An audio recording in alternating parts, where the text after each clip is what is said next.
The Noosa River and Bar are notoriously shallow in some sections, and the sandbanks are constantly changing each season. There are no channel markers in the latter section of the river, which creates a navigational hazard. If you are unsure how to navigate the river, follow a local through for the first time. Please take note that this video is only a guide and was filmed in September 2018. Parts of the river may have changed since then, so take caution when navigating the bar.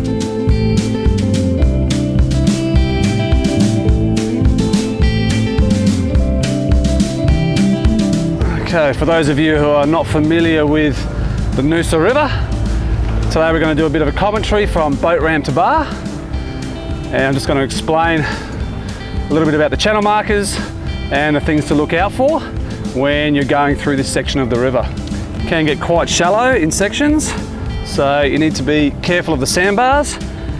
In the first section of the river we have some channel markers, so it's a little bit easier. We're just leaving the Gympie Terrace boat ramp and we're heading upriver towards Woods Bay, and we're just checking for any traffic. There's a boat coming to my left, so I'm just going to let him pass. Okay.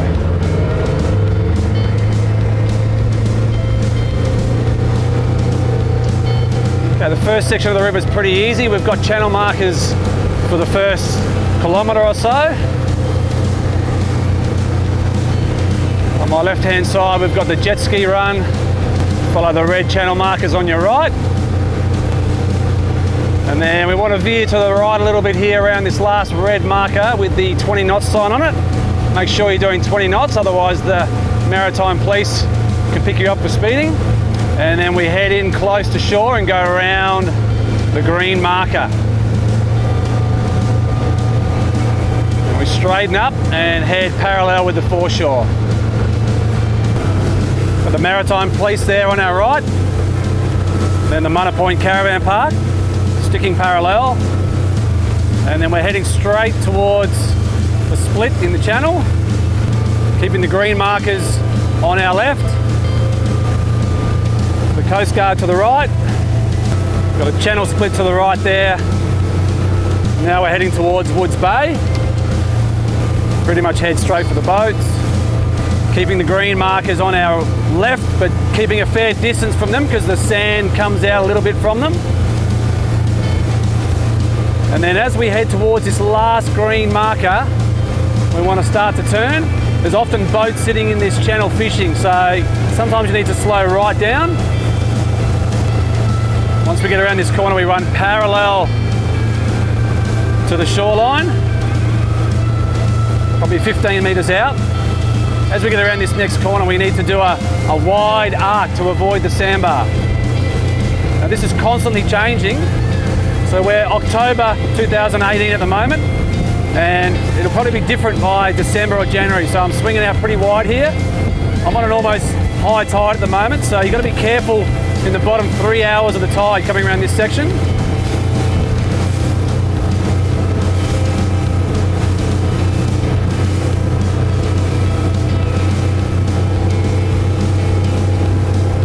We're heading into Dog Beach here. We just want to follow the bank about 15-20 metres out.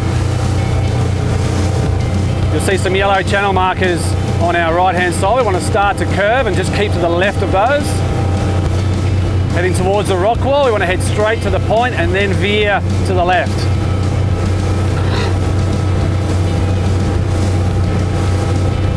And we'll start to see the bar on our right.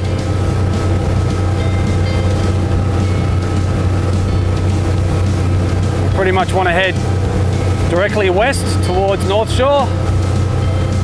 Now this is the spot where it's usually a good idea to stop for a minute, have a look at the bar and look at the sets. What I'm looking for is a wave breaking at the back. And when I see those waves breaking at the back, I'm usually counting about 5 to 7 waves. And once those waves have come through, then usually you get a flat spot. But look, this bar can be unpredictable, and I've watched it for a long time sometimes and still can't read it. So look, you know, you just need to get some local advice and have some experience before crossing this bar. So we're in a flat spot at the moment, so I'm going to wait for the next set to come through before I cross the bar. Okay, we've just got a set coming through at the moment, so I'm just going to wait for it to pass and we should get a flat spot now. So now's my time. start heading into these lumps. It'll be a little bit bumpy.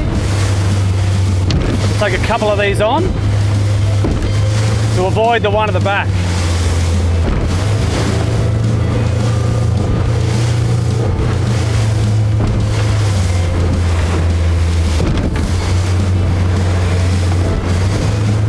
Righto, yep, we'll take that one. Whoa, there's a bit of spray in that. Now there's one building at the back, so I want to get over these ones. So I'm going to head left to cop the shallow bit.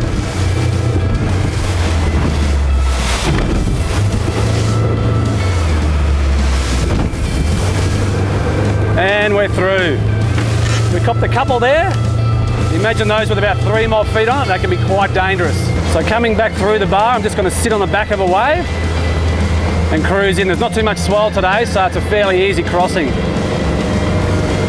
I'll find my line on my track that I use to come out. There's a wave in front of me, I'm just going to sit on it. Wait for it to break and then hop over the front of it in the white water. Always keeping an eye on the back of me that there's not a wave coming up my tail too fast. Can be really shallow on the lower part of the tide here, so you've got to make sure you're in the deeper water, and I always find the deepest part is just on the back of the wave, and I'm sitting on this wave the whole way in here.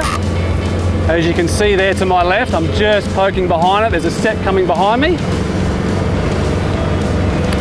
and now it's fairly flat, so I'm going to hop over the nose. It's not going to break here, and I'm away, following my channel track, so I know I'm in the deeper water. So now we're safely back in the Noosa bar, and hopefully you got a few tips out of this that are helpful.